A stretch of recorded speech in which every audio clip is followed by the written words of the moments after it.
We have been thoroughly and completely betrayed by President Trump. Every single Jedi, including your friend Obi-Wan Kenobi, is now an enemy of the Republic. I understand, Master. First, I want you to go to the Jedi Temple. We will catch them off balance. The time has come. Execute Order 66.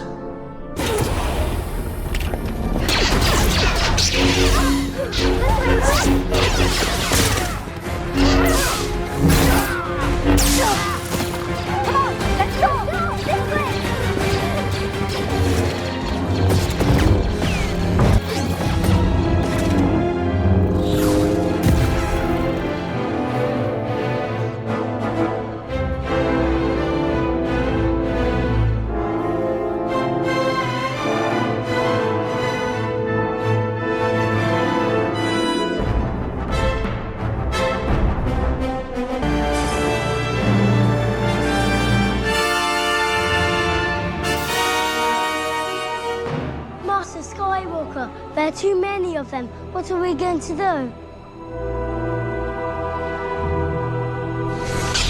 Every single important aspect of the MAGA and America First agenda has been shit on in the last 72 hours. So I am both grumpy and tired.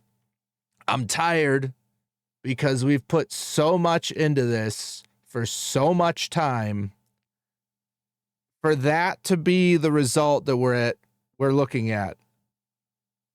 We have Kirsty Noem going on TV celebrating that we have record numbers of naturalizations of making new people, immigrants, citizens. We have Trump saying that the American worker isn't worth a damn, and that's why we need mass quantities of H-1B visas, when in 2016, he said it was a scam program and needed to go because it is. You had Trump say that we need 600,000 Chinese college students because we need to be able to save the college institution in the United States because they'll lose too much money if we don't have 600,000 Chinese college students. And I don't care if the college institution implodes on itself. It's a scam. Charlie Kirk wrote a book, The College Scam, because that's what it is. And Trump is going to say we need 600,000 Chinese here to save college. We need unlimited freaking H-1B visas here because Americans aren't fit to work. It's super awful.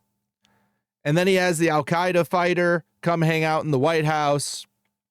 I've heard whispers of us building $500 million fucking base in the demilitarized zone in between to police the Israel-Gaza border, Americans. And you know what? The 600,000 Chinese college students that we don't want, you know why we have that? Do you know why? It's because Trump had to go talk to China and make a deal to sell TikTok to Larry Ellison so we could stop people from being mean to Israel. So on behalf of that country, you sell out our country. I'm so unbelievably pissed about this whole situation.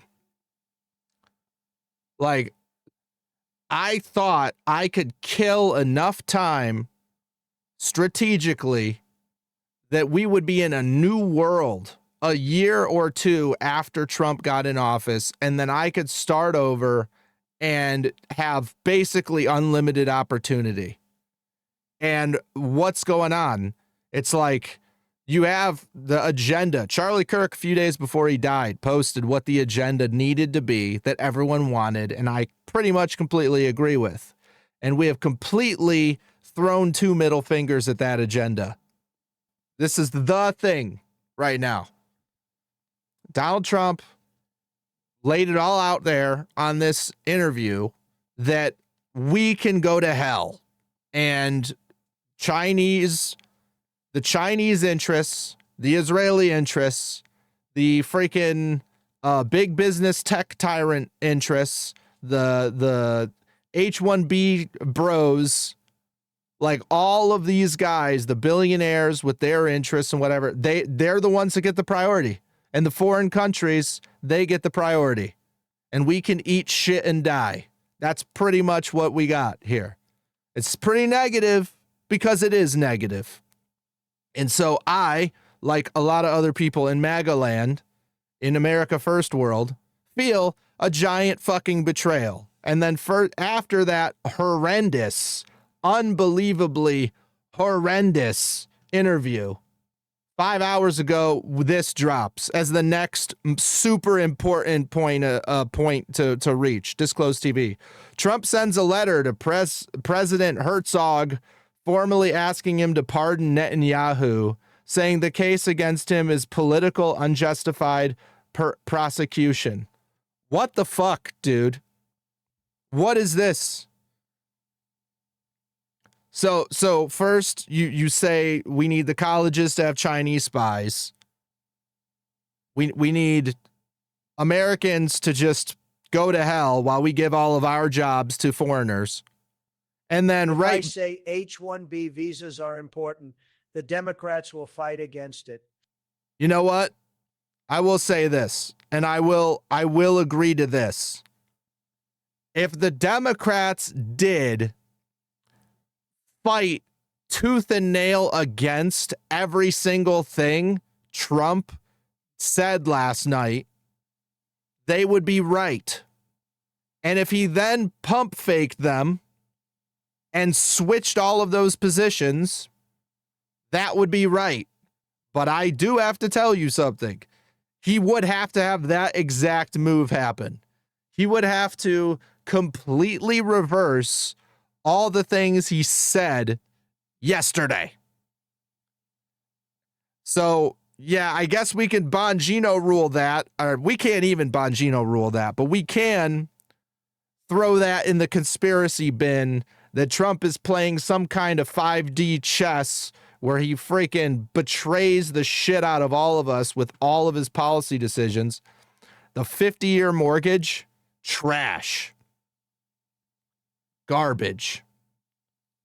But this is it. This is it. Charlie Kirk. I'll post this because this actually made sense. It did. This is from August 14th. This is the social compact breaking down. We need urgency to restore it. 1, mass deportations. 2, stop the H-1B scam. 3, dramatically reduce legal immigration. 4, end chain migration and the visa lottery. 5, build 10 million homes for Americans. I would counter that and say confiscate 10 million homes from corporations. I know that's a little bit of totalitarianism. Single family dwellings should not be sold to mega corporations, foreign interest groups, other countries. They shouldn't even give them money. Just take them. Just take them at the end of a barrel of a gun. BlackRock can't have single family dwellings. I don't give a shit. I'm just like, I can't believe it. I can't even believe that this is happening. It's like non-citizens can rent here. You can't buy. How about that? If you're not a citizen, you shouldn't own land here. Companies, honestly, probably individuals. Like you can rent. I don't think that's an issue necessarily. But if you're not a citizen, I could see that being a rule. Just you can't own land if you're not a citizen. Is that crazy? Is that crazy? Maybe I have to research and think on that more, but I think non-citizens owning land in America is probably not good. Yeah, because you got Zelensky getting a shitload of money from us, and he's like one of the biggest landowners out there right now. Smart guy. I got to give it to him. He's a smart guy. If I could trim from the top and get unlimited money from a foreign government, then yeah, that's what I would do. Why not? Immediately, I'd buy gold and land. Land and gold. Why not? Maybe a cemetery. Zelensky's like, you know what? I invested in gold, land, and cemeteries. It's like, wait, are you the guy who's hoping the war wages on forever? Yeah, well, I did just buy a few empty cemeteries, so it kind of helped me out. Like, what a loser. But guys, foreign investors are bringing billions of dollars to the U.S. economy. Yeah, Steve. Exactly. That's helping. That's so totally helping.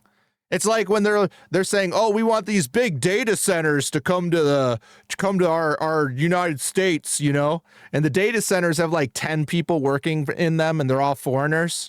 So you have 10 foreigners working in this giant data center that takes up as much freaking energy as like 5,000 houses. So you got 5,000 houses worth of energy getting taxed from your grid in your state, so that you can give 10 H-1B visa owners a freaking job in your state. And then all of your power needs go up. All of the electricity bills for your state go up. You have to build the infrastructure of an entire extra freaking nuclear reactor just to power the data center for a foreign country that is invested in the United States. That's not a win for us. It's just not. I'm sick of pretending a win is a win when it's not a win. It just isn't. Like, come on. Okay. It's fine. Goose Fraba.